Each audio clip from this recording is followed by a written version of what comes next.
Welcome back to our studios here in Lahore. I'm Hamza Amjad, and let's begin the bulletin with Pakistan, which says China has extended full support to Islamabad's stance against India's illegal revocation of occupied Kashmir's special status.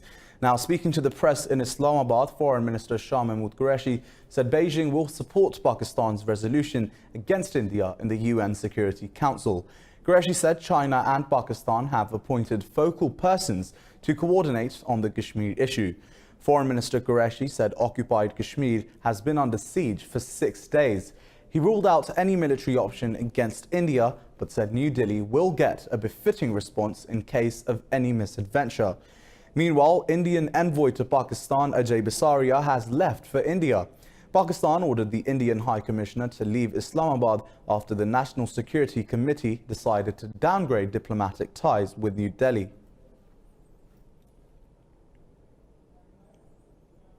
Moving on to Yemen, fierce fighting between southern separatists and government forces in the city of Aden has resumed. This comes after the UN Secretary General Antonio Guterres called on both sides to end violence and begin dialogue. In a statement, UN Secretary General Antonio Guterres urged an end to hostilities. Guterres called on both sides to start dialogue to solve the dispute. The recent fighting marks the 4th day of clashes in Aden. Earlier, 8 people were killed and 12 others were wounded in fighting near the presidential palace. Israeli troops have killed 4 Palestinians near the Gaza border. Earlier, Palestine's health ministry said 2 others were injured when Israeli troops fired live ammunition and rubber bullets at the protesters. Palestinian protesters are regularly shot and wounded while staging protests against Israel's blockade of Gaza. More than 350 Palestinian demonstrators have been killed since weekly protests began last year.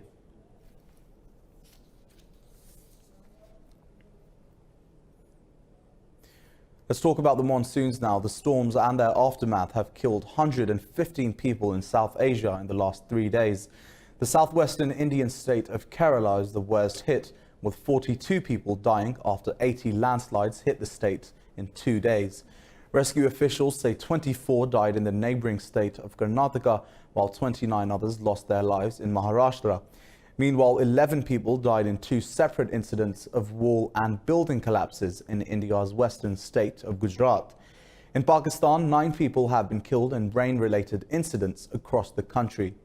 Heavy rain has also hampered livestock markets in Bangladesh, affecting the income of cattle farmers.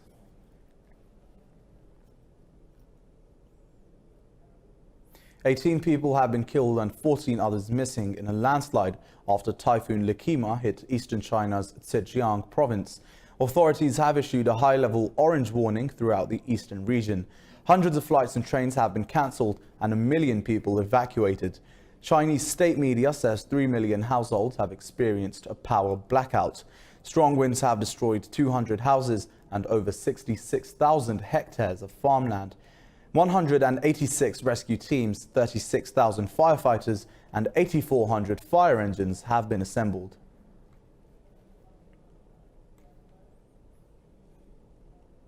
Meanwhile, 22 people have been killed in a landslide triggered by heavy rains in Myanmar's Mon state.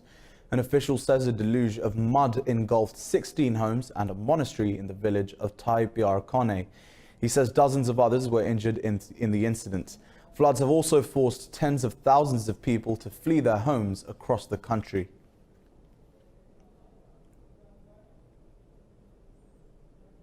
Over in Tanzania, at least 60 people have been killed after an overturned fuel tanker exploded.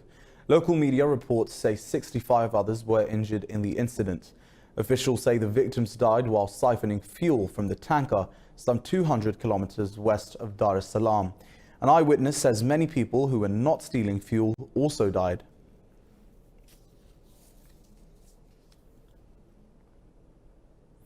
US President Donald Trump has said North Korea is ready to resume talks on its nuclear and missile programs. President Trump has said North Korean leader Kim Jong-un has told him that the dialogue will start as soon as the US-South Korea military exercises end. Earlier, Seoul claimed North Korea has fired 2 more missiles in a response against the military exercises. These are North Korea's fifth missile tests in less than 3 weeks. South Korea's defense ministry said such a test breaches 11 resolutions of the UN Security Council. Russia has warned the US not to deploy long-range weapons around the world following its unilateral withdrawal from a Cold War missile pact. Foreign Ministry spokeswoman Maria Zakharova says the US has long planned to withdraw from the Intermediate Range Nuclear Forces Treaty. She says Russia will plan its military development to respond to any threat posed by US military expansion. Zakharova says Russia will unilaterally abide by its obligations under the INF Treaty unless the US deploys missiles in other countries. Iran has unveiled a new missile defense system. Falak is a locally upgraded system with a range of 400 kilometers. Iranian media says the system has high capabilities and can detect all types of drones, cruise and ballistic missiles. The announcement comes at a time of rising tensions between Iran and the United States.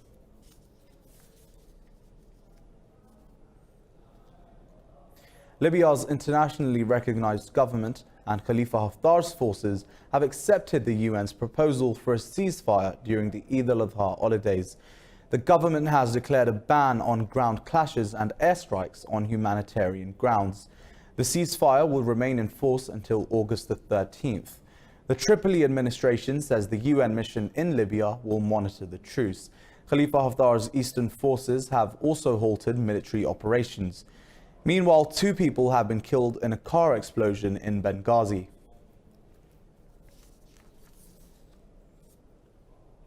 Well, more than 2 million Muslims have gathered in the holy city of Mecca for one of the most important rituals of Islam. Al-Sheikh Mohammed bin Hassan delivered the sermon at the Nimra Mosque at Arafat. In the sermon, Hassan said Muslims around the world should be kind to others. The Hajj is one of the 5 pillars of Islam, and Muslims must perform it at least once in their lives if they can afford to. The ritual is performed in unison to create harmony and affection. Now, thousands of Russian opposition supporters have protested in Moscow against the mass detention of demonstrators.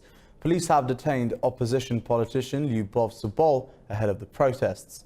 Recent protests have been among the largest since President Vladimir Putin's return to the Kremlin in 2012. More than 7,000 people demonstrated on a street where city authorities allowed the rally. Large contingents of riot police were deployed to the area. The protesters are calling for free and fair elections after the exclusion of several opposition figures from next month's local elections. Riot police and the National Guard detained more than 2,000 at the previous 2 rallies, which were not authorized by officials. Portugal's government has held a cabinet crisis meeting ahead of a strike by fuel tanker drivers. The southern European country is set to ration fuel for the public to maintain supplies for hospitals and airports. The government decision to declare an energy crisis suggests that talks between drivers and their employers have failed. The fuel tanker drivers are demanding higher wages and better working conditions. Fuel rationing is scheduled to last from Saturday to the August 21st. It will restrict car drivers to a maximum of 15 litres of petrol or diesel at designated stations. Drivers have rushed to filling stations, fearing that the strike could get worse, especially at the height of the summer tourist season. Local media reported 11% of filling stations in the country have closed due to the lack of fuel. Well, thousands of South Koreans have attended a rally to protest against Japan's decision to impose restrictions on exports from its neighbor. Protesters holding candles and placards reading "No Abe" held a demonstration near the Japanese embassy in Seoul. Demonstrators launched what they called a "No Abe Street" near a prison where pro-independence activists were jailed during Japan's colonial rule. Japan has cited security concerns for the trade measures. Tokyo has also removed Seoul from a list of favored trading partners. While disgraced U.S. financier Jeffrey Epstein has committed suicide in his prison cell in New York. He was facing child sex trafficking charges. Epstein had pleaded not guilty to charges of sex trafficking involving dozens of underage girls from 2002 to 2005. The charges were announced more than a decade after Epstein pleaded guilty to prostitution charges in Florida. He was placed on suicide watch after an attempt on July the 24th. He spent 18 months in prison.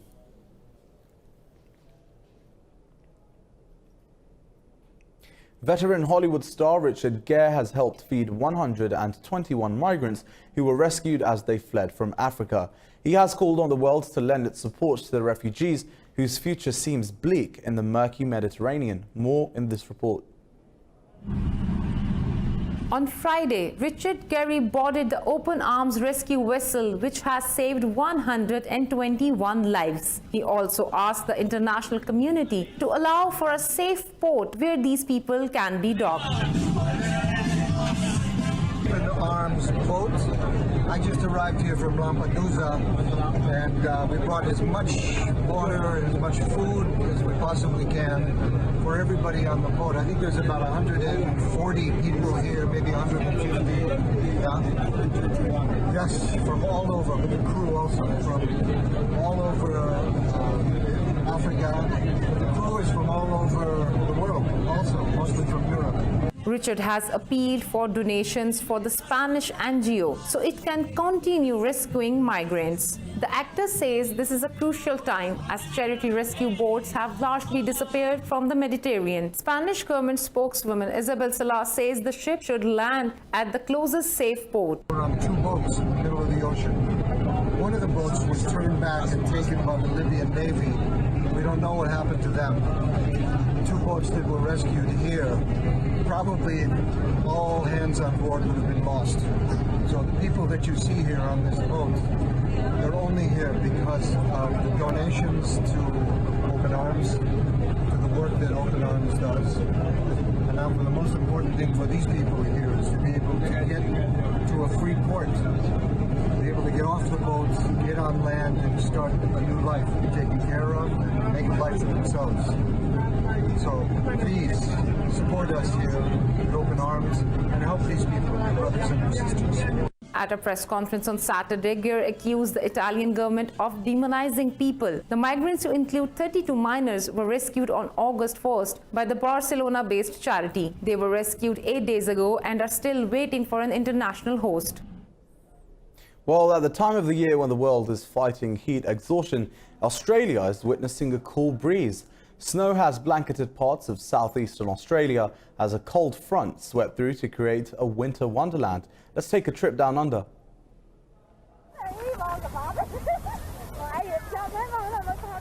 Canberra woke up to flurries of snow in the suburbs this morning. Residents in the New South Wales town of Orange, located about 250 kilometers west of Sydney, rollicked in the whiteout. We've lived in Orange now for about 18 months, but no, not here, not in Australia. We haven't seen snow like this, which is nice to see. Kids are having fun, so. The tops of Mounts Stromlo, Ainsel and Black Mountain are all buried beneath dark clouds with white coverings. Children and adults spent the day snow fighting and building snowmen. Yeah, I have seen it before, but since I came to Orange, I have never seen a lot of snow like this, and I'm so excited when I see a lot of snow when I wake up in the morning.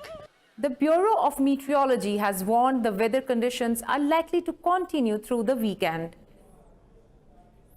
Now over to France. Refugees from Syria, Afghanistan and Africa are turning to beekeeping for a living. For many of them, the occupation was their first step in the long journey of integration. Take a look. Beekeeping is relatively easy work for someone in a strange new land. There isn't much talking, so fluency in the local language isn't necessary. On top of that, investment costs are also very low. Beekeeping is not a job for which you need to invest lots of money. 5 hives cost under 1,000 euros. You can start up a project and build it bit by bit. Some refugees say they are happy to be able to work in nature. On a toujours peur des abeilles. We're always scared of bees in Africa because we don't know about insect and what they need. And I discovered here that really they're not aggressive, they're not nasty. They just defend themselves, and that's how I loved them, because of what they bring to nature, to the environment. It gave me even more love for them. Comme ça, je les ai aimés, puis The job also helps distract them from the difficulties of being a refugee. Too much my life, I forget it. Before difficult, but now changes my life. My mind also, I can't see this changes. Professional integration is hard for refugees, with demand for manual labor decreasing. As such, beekeeping is one of the last lifelines refugees in France can depend on. Many hope of one day making it big in the honey business.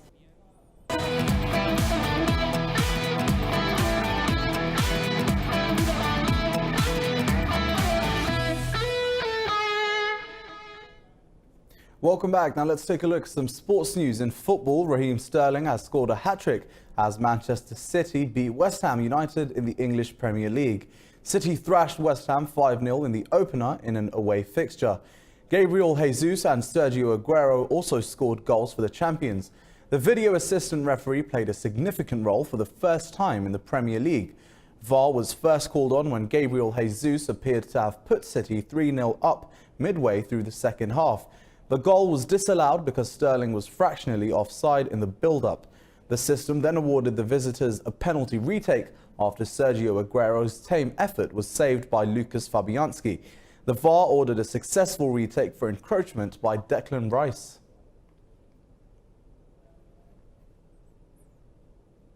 Well, Manchester City midfielder Ilkay Gundogan has signed a new 4-year contract with Manchester City. The new contract will keep him at the Etihad Stadium till 2023. Gundogan's previous contract at Etihad Stadium had a year to run. He joined City from the Bundesliga club Borussia Dortmund for £25 million in 2016. The German international has won 5 major trophies and scored 17 goals in 115 appearances for City. Liverpool's Brazilian keeper Alisson Becker is out of Wednesday's UEFA Super Cup final with Chelsea. He suffered a calf injury in the 4-1 Premier League opening day win over Norwich City at Anfield on Friday. He went down in the first half as he slipped while playing the ball out. A stretcher was brought, but he was able to leave the field with the help of support staff. Liverpool manager Jurgen Klopp says it is too early to know the condition of the injury, but Becker has no chance of playing against Chelsea. And let's head to Peru for the Pan American Games. America's Charles Swanson has won gold in the men's 400-meter individual medley. Brazil's Leonardo Coelho claimed silver, while his compatriot Brandon Cruz de Almeida took bronze. Swanson surged to victory in 4 minutes 11.46 seconds. Coelho scored second spot on the podium after finishing 8 seconds behind. De Almeida's time of 4 minutes and 19 seconds was enough to secure the bronze medal. Earlier, Jamaican field sprinter Shelly Ann Fraser-Price broke the 40-year-old Pan Am Games record for the 200 meters. The two-time Olympic champion clocked 22.43 seconds. The tournament record was previously held by American Evelyn Ashford.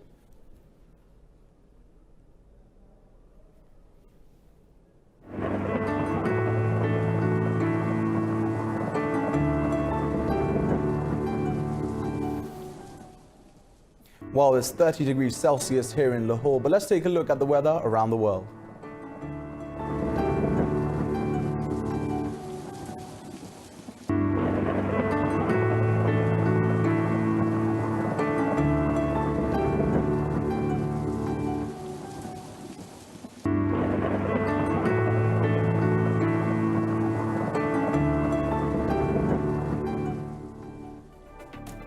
Well, that was all I have from the news bulletin at the moment. I'll be back in about 15 minutes with the news headlines. Stay tuned to Indus News, and as always, thanks for watching.